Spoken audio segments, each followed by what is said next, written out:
What would drive a powerful medieval nobleman, an earl, heir to lands and wealth, to abandon it all for a life of silence, fasting, and prayer?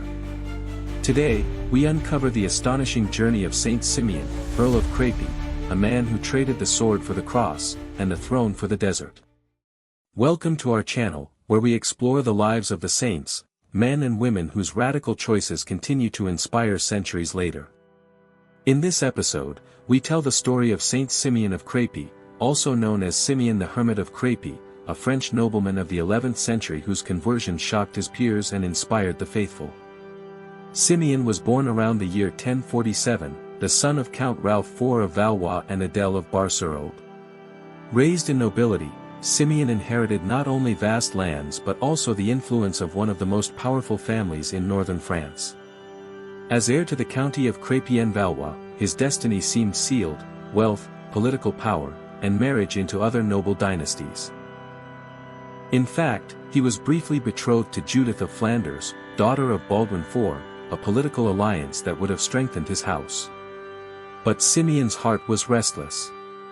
Despite his status, Simeon became increasingly dissatisfied with worldly life.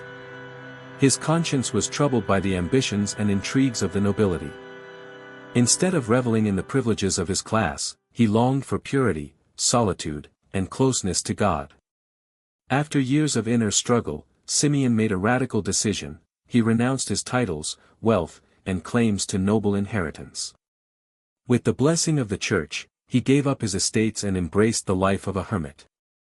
Simeon settled first in Italy, near the Benedictine Abbey of Monte Cassino, where the monastic traditions of silence, fasting, and prayer profoundly shaped him.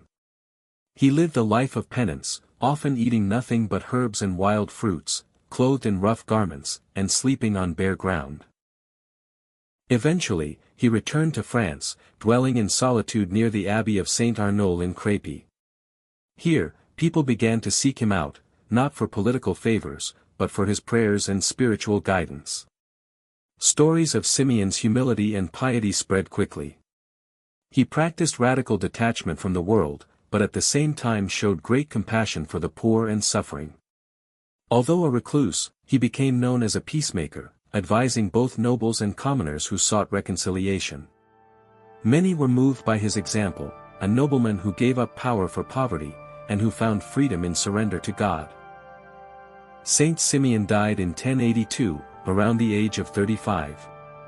His relics were venerated, and his memory honored in northern France and Italy. The Church recognized his sanctity,